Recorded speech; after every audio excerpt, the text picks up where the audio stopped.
dengan ucapan Bismillahirrahmanirrahim. Assalamualaikum warahmatullahi wabarakatuh. Perkenalkan, nama saya Nurlela Humokor dengan NIM 2111600660 dari kelas TBI 3. Baik, di sini saya akan membawakan materi saya, yaitu tentang Pancasila sebagai paradigma pembangunan. Istilah paradigma berasal dari kata Inggris paradigm yang berarti model, pola, atau contoh. Paradigma awalnya digunakan dalam ranah ilmu pengetahuan. Dalam ranah ilmu pengetahuan, paradigma diartikan sebagai model atau kerangka berpikir. Namun, seiring berjalannya waktu, istilah paradigma mulai digunakan dalam kehidupan sehari-hari. Dalam buku Pendidikan Pancasila dan Kewarganegaraan tahun 2019 karya Edi Rohani, dijelaskan bahwa dalam kehidupan sehari-hari paradigma berkembang menjadi terminologi yang mengandung pengertian sebagai sumber nilai, kerangka berpikir, orientasi dasar, sumber asas, tolak ukur, parameter, serta arah dan tujuan dari suatu perkembangan, perubahan, dan proses dalam bidang tertentu, termasuk dalam pembangunan maupun proses pendidikan. Dari penjelasan tersebut dapat dipahami bahwa paradigma menempati posisi dan fungsi yang strategis dalam setiap proses kegiatan. Perencanaan, pelaksanaan, dan pemanfaatan fungsi yang strategis dalam setiap proses kegiatan.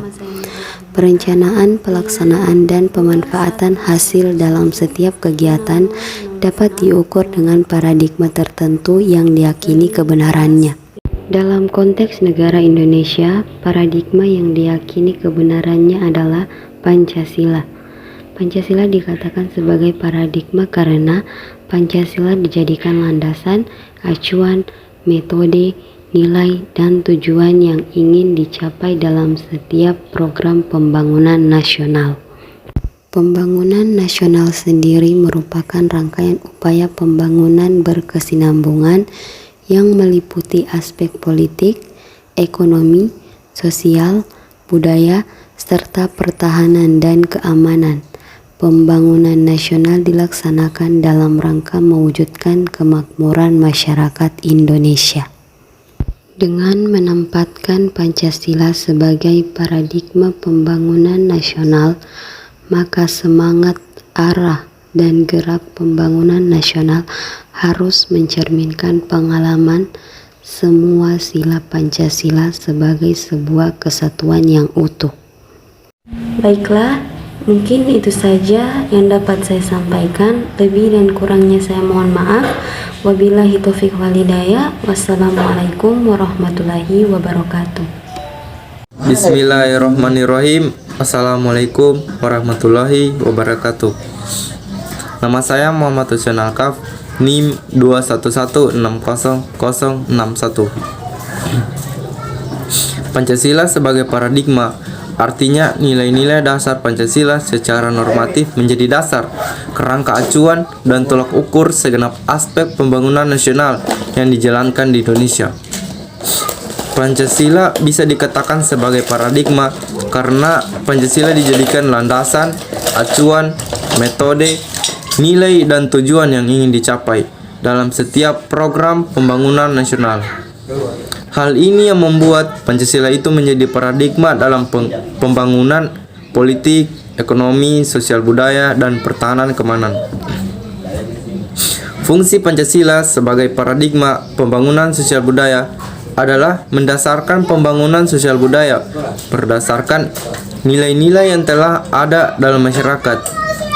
Nilai yang ada dalam masyarakat pada hakikatnya merupakan dasar dari nilai yang terkandung dalam Pancasila. Pancasila dalam sosial dan budaya penerapannya dapat melalui hal yang sederhana yang dapat ditemukan di kehidupan masyarakat. Dengan sosial budaya yang berpancasila, kita perlu menekankan agar seluruh masyarakat paham akan perbedaan yang ada di negara Indonesia, yang harusnya sekarang sudah tidak perlu dijelaskan lagi bahwa negara Indonesia adalah negara yang berbeda-beda golongannya. Buka pintunya. Penerapan nilai Pancasila dapat dimulai dari diri sendiri, misalnya dengan menghargai dan menghormati adanya perbedaan agama, menempatkan sesama sebagai makhluk Tuhan dengan segala martabat dan hak asasi, menempatkan kepentingan umum di atas kepentingan pribadi dan golongan, menjunjung tinggi sosial kemasyarakatan dan sikap hidup tolong-menolong, kekeluargaan dan gotong royong. Selanjutnya, pada konsep pertahanan keamanan nasional, nilai-nilai Pancasila merupakan bagian penting dalam sistem pertahanan negara. Pancasila itu merupakan titik tolak dalam pertahanan negara dalam rangka menjamin keutuhan dan tetap tegaknya negara kesatuan Republik Indonesia serta tercapainya tujuan pembentukan negara Indonesia, antara lain melindungi bangsa dan tumpah darah Indonesia, memajukan kesejahteraan umum, mencerdaskan kehidupan bangsa, dan turut serta menjaga ketertiban dunia berdasarkan kemerdekaan, perdamaian abadi, dan keadilan sosial. Sekian dan terima kasih. Assalamualaikum warahmatullahi wabarakatuh. Perkenalkan, saya Irmawati dengan NIM 211160062. Di sini saya akan mempresentasikan sebuah materi yang berjudul Pancasila sebagai Paradigma Pembangunan Ideologi Politik dan Ekonomi. Baiklah, untuk mengefisienkan waktu, langsung saja kita beralih ke materinya. Baiklah, materi yang pertama, Pancasila sebagai paradigma pembangunan ideologi politik. Pembangunan politik merupakan aspek penting yang harus diwujudkan dalam kehidupan berbangsa dan bernegara. Sebab hampir semua kebijakan publik berhubungan erat dengan kegiatan politik. Dalam proses pembangunan politik, warga negara Indonesia harus ditempatkan sebagai subjek politik, bukan hanya sekedar objek politik. Nilai Pancasila bersumber dari kodrat manusia, sehingga pembangunan politik harus bisa meningkatkan harkat dan martabat manusia. Nah, selanjutnya, sistem politik Indonesia harus sesuai dengan Pancasila sebagai paradigma, yaitu sistem politik demokrasi. Demokrasi berarti kekuasaan berasal dari rakyat, oleh rakyat, dan untuk rakyat. Pembangunan politik di Indonesia harus didasarkan pada asas kerakyatan yang terkandung dalam sila keempat Pancasila. Selanjutnya, pembangunan politik juga harus didasarkan pada asas-asas yang lain sesuai dengan sila Pancasila. Maka secara berturut-turut, pembangunan politik di Indonesia didasarkan pada asas ketuhanan sila pertama, asas kemanusiaan sila kedua, asas persatuan sila ketiga, dan asas keadilan sila kelima. Nah, materi yang kedua, Pancasila sebagai paradigma pembangunan ekonomi. Dalam pembangunan ekonomi, pemerintah harus berlandaskan pada Pancasila, terutama sila kelima, yaitu keadilan sosial bagi seluruh rakyat Indonesia. Dengan pijakan ekonomi kerakyatan, kebijakan ekonomi harus ditujukan sebesar-besarnya untuk kemakmuran rakyat.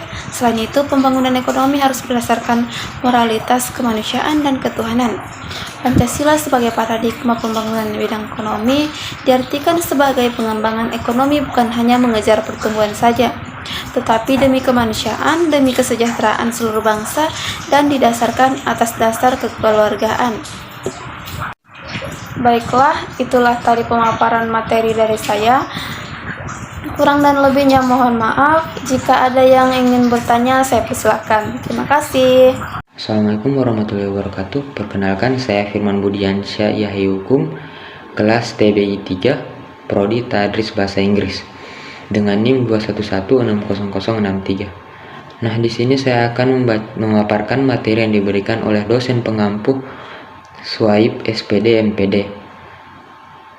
Nah, di sini saya akan memaparkan materi tentang Pancasila sebagai paradigma dan pengembangan sosial budaya. Nah, sebelum lanjut ke inti materi, di sini saya akan menjelaskan kepada teman-teman sekalian apa itu paradigma. Paradigma itu adalah suatu istilah yang pada awalnya berkembang dalam dunia ilmu pengetahuan itu sendiri, yang terutama berkembang pada ilmu filsafat. Nah, paradigma ini juga dapat disimpulkan merupakan suatu asumsi-asumsi dasar dan asumsi-asumsi teoritis yang umum, sehingga merupakan suatu sumber-sumber hukum, metode, seru penerapan dalam ilmu pengetahuan, sehingga dapat menentukan ciri serta karakteristik ilmu itu sendiri. Nah, di sini kita lanjut ke inti materi, Pancasila sebagai paradigma pengembangan sosial budaya. Pancasila sebagai paradigma dalam pembangunan sosial budaya adalah mendasarkan pembangunan sosial budaya berdasarkan nilai-nilai yang telah ada dalam masyarakat. Nilai-nilai yang ada pada masyarakat, nilai-nilai yang terkandung dalam Pancasila. Dalam rangka pembangunan nilai sosial budaya, Pancasila merupakan normatif yang bertujuan untuk meningkatkan harkat dan martabat manusia, menjadikan warga negara menjadi masyarakat yang beradab dan berbudaya. Nah, lanjut, Pancasila sebagai paradigma pertahanan dan keamanan. Salah satu tujuan bernegara adalah melindungi segenap bangsa dan seluruh tumpah darah Indonesia. Hal ini mengandung bahwa tugas dan tanggung jawab suatu negara tidak hanya oleh penyelenggara negara saja, tetapi juga rakyat Indonesia secara keseluruhan. Atas dasar sistem tersebut, sistem pertahanan dan keamanan adalah mengikut sertakan seluruh komponen bangsa. Nah, sistem pertahanan dan keamanan Indonesia disebut Sistem Pertahanan dan Keamanan Rakyat Semesta atau disingkat SISHAN Kamrata. Nah, sistem pertahanan yang bersifat semesta melibatkan seluruh warga negara, wilayah, dan sumber nasional lainnya, serta dipersiapkan secara dini oleh pemerintah dan diselenggarakan secara total, terpadu, terarah, dan berlanjut untuk menegakkan kedaulatan negara, keutuhan wilayah, dan keselamatan segenap bangsa dari segala ancaman yang ada. Nah, oke, sekian dulu pemaparan materi dari saya. Sekian, terima kasih. Assalamualaikum warahmatullahi wabarakatuh.